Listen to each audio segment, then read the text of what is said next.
পশ্চিমবঙ্গের বিধানসভা নির্বাচনে এবার আলোচনার কেন্দ্রে ভবানীপুর। এই আসনে ঘরের মেয়ে মমতা নাকি বহিরাগত শুভেন্দু, কাকে বেছে নেবেন ভোটাররা? আসন্ন নির্বাচনে ভবানীপুরের অনেকেই মমতা শুভেন্দুর লড়াইকে তুলনা করছেন ভারত পাকিস্তান লড়াই কিংবা ক্লাসিক ডার্বির লড়াইয়ের সাথে। 2021 সালের বিধানসভা নির্বাচনে নন্দীগ্রামে মমতা বন্দ্যোপাধ্যায়ের মুখোমুখি হয়েছিলেন বিজেপির শুভেন্দু অধিকারী। সে বছর নিজ দল ও তৃণমূল কংগ্রেস পশ্চিমবঙ্গে জয় পেলেও নন্দীগ্রামে হেরে যান মমতা। এবার বিধানসভায় ভবানীপুরে ফের মুখোমুখি মমতা শুভেন্দু। দিল্লি থেকে এলো গাই, সাথে এলো মোটা ভাই। মমতার কাছে ভবানীপুর নিজের ঘরের মতোই, অন্যদিকে শুভেন্দুর কাছে এটি একটি মর্যাদার লড়াই। এই আসনে মমতাকে হারানোর চ্যালেঞ্জ দিয়ে রেখেছেন শুভেন্দু। ভোটারদের মন জয় করতে কোমর বেঁধেই মাঠে নেমেছেন এই বিজেপি নেতা, দিচ্ছেন নানা প্রতিশ্রুতি। ভবানীপুরে মমতার পরাজয় নিশ্চিত দাবি করে নির্বাচনী প্রচারণা করছেন শুভেন্দু।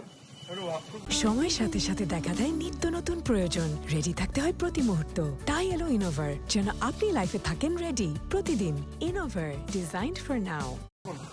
এদিকে বিজেপির এই প্রার্থীর কটূক্তির জবাব কড়াভাবেই দিচ্ছেন তৃণমূল নেত্রী মমতা।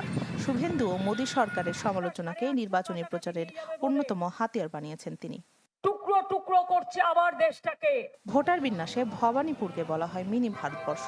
মমতার একেবারে ধরাবাঁধা ভোট হিসেবে দেখা হয় মুসলিম ভোট ব্যাংকে। সেই মুসলিম ভোট ভবানীপুরে প্রায় 24%। 76%-এর মধ্যে আছে হিন্দু, শিখ ও খ্রিস্টানদের ভোট। তবে এই অঞ্চলে অবাঙালি ভোটারদের ওপর বিজেপির প্রভাব বেশি। যা আছে তাই হবে, কারণ আমাদের তো এখানকার মুখ্যমন্ত্রী এরিয়া আমাদের ঠিকই আছে। হারা জেতার ব্যাপার আলাদা ব্যাপার, কিন্তু পোস্টার যার যার লেখা থাকবে। ভবানীপুরে যে আছে উনি থাকবেন, যা কাজ করেছেন আর চেঞ্জ করতে পারবেন না এখানে। আপ শুভেন্দু তো এখানে থাকে না, কি কাজ করেছে আমরা জানি না, যা কাজ করেছে উনি করেছেন। এছাড়া ভবানীপুরে আছে বনেদিয়ে আনার পাশাপাশি আভিজাত্যের অপেরা। নানা শ্রেণী পেশার মানুষের বৈচিত্র্যে ভরপুর ভবানীপুর এবার রাজনৈতিক বৈচিত্র্যের সন্ধিক্ষণে। মমতা বনাম শুভেন্দুর বাইনারিতে অন্যান্য দলের প্রার্থীরা কার্যত ফিকে হয়ে গেছে। দুজনই হাড্ডাহাড্ডি লড়াই আছে, তার মধ্যে কে যে বেরোবে বোঝা যাচ্ছে না। এখানে দিদির এলাকা, দিদি আসেনি। এবারে নির্বাচনে ভবানীপুরের এই রাজনৈতিক উত্তাপ রাজ্যের বাকি 293টি কেন্দ্রে প্রভাব ফেলবে মনে করছেন বিশেষজ্ঞরা। তবে ভবানীপুরের অভিভাবক হিসেবে কাকে দেখতে চান ভোটাররা? শেষ হাসি মমতার জোড়া ফুল নাকি শুভেন্দুর পদ্ম হাসবে, তা জানতে অপেক্ষা করতে হবে ভোটের ফলাফল পাওয়া পর্যন্ত।